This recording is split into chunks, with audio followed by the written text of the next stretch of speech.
In the 10th century Baghdad, we had discussions, are you listening, between atheists, Christians, Jews, so-called heretics and Muslim theologians, having debates between each other in a perfectly harmonious society, coexisting with each other, and no problems, no one's torturing them. Did you know we didn't have any witch burnings in the Islamic lands? We didn't have any heretic burnings. That was all happening in Europe. Okay, and then after... Explain to me then how Islam spread from the Arabian Peninsula all across North Africa. Did it not? It was conquered by the sword. They attacked. That's a good one. When you say Islam, okay, no, that's a good question. Let's discuss the existing laws. Let's discuss the existing laws. There are laws. There are wars all over the Middle East. Okay. Islam rules. So there's no wars in Europe. So the bottom line is wait. Can we not digress? Can we? The bottom line is you have no set definition of wrong. You, as an atheist, have no set definition of wrong. The word wrong. Hence, you cannot use. I disagree. I do have a definition of wrong. Okay. So what standard do you use to reach that understanding of wrong? Communal standard that we create as a society. I've already shown you that communal standard has failed us again and again. So it cannot be used for our well-being.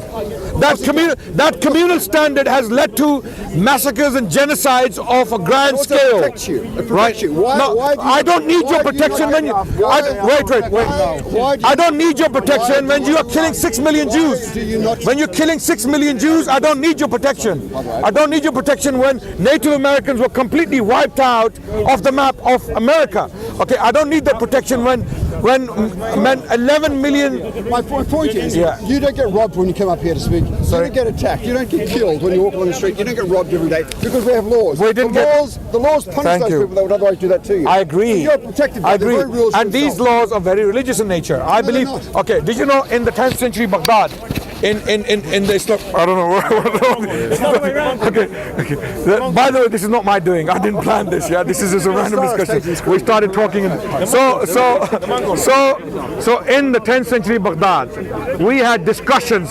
Are you listening? Between atheists, Christians, Jews, so-called heretics and Muslim theologians, having debates between each other in a perfectly harmonious society, coexisting with each other, and no problems, no one's torturing them.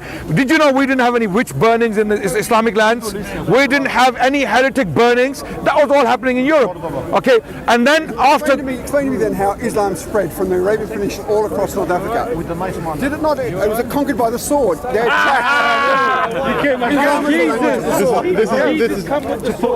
a good one. When you say Islam, okay, no, that's a good question. Guys, Can we just?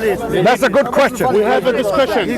That's a good question. We have a discussion. That's a good question. How did Islam spread from an Arabian settlement called Mecca to places like China and southern France? How did that happen? Okay, when you ask me how did it spread, Islam had at least two kinds of spreads. Well, one was territorial, right, and one was religious. How did Islam spread as a religion is a separate question to how did Islam or Muslim empire spread. The distinction between the two. Now, there is a distinction. What is the distinction? Distinction is that Muslims took the land by force, no doubt. I'm telling you categorically. I'm not one of those people who's going to run and hide and be apologetic about our history by force. The Muslims, early Muslims, fought the Byzantines and the Persians and the Chinese in some cases and the North Africans and Spanish King Roderick because they believed that these empires and kingdoms are absolutely oppressive. And why was the spread made so fast? What happened? How did it happen so rapidly? Some historians. Let me finish. No. The Arabs didn't have any nuclear weapons or tanks or Scud missiles or drone. Okay. So the Arabs. Wait. No, they were not. Have you? I mean, again, this is an area where I have thoroughly studied the spread of Islam, the early Islamic expansion or the early Islamic conquest. There are people like Carol Hillenbrand who has written on this extensively. She stated that the Arabs had no special weapons to conquer the Byzantines and the Persians simultaneously, the largest standing armies on the planet. The Arabs had no special weapons. One of the reasons historians forward for this rapid expansion of the Arabian Empire is that these empires were very oppressive, and the masses, the people on the land, the peasants, supported the expansion. They came out to help the Arabs. They welcomed them as liberators. This happened in Syria, this happened in Egypt, this happened in Persia, this happened in North Africa, this happened in Spain. When they landed, when Tariq bin Ziyad landed on Spanish territory, the Jewish people, out of all, the Jewish people came forward to welcome them as liberators. So this is how the expansion was facilitated. This is the Jews have changed their opinion of Islam since. since when? Wait, that's a very good question. Since when? Since when? Since the conquest of Spain. You said they. No, sir. For over 1,000 years. This is where I love the park, because here we get some education, right? A lot of people come with misconceptions in their minds, and then they get some education, and in return I get education. I get taught by many people here. I come with misconceptions, and I'm corrected so many times. This is why I love the park. Jewish people for over 1,000 years, listen to me carefully, 90% of the Jewish population of the world lived under the protection of Islam for over 1,000 years. Who says so? A Jewish historian called Bernard Lewis, in his book The Jews of Islam. I'm not saying this.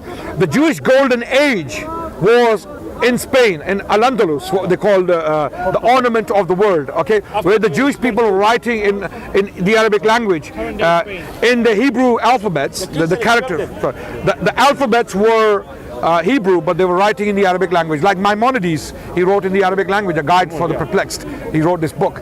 So major Jewish scholars and academies, you know, the oldest academy, Jewish academy in the world, where it was in Baghdad, in Iraq, Babylonia.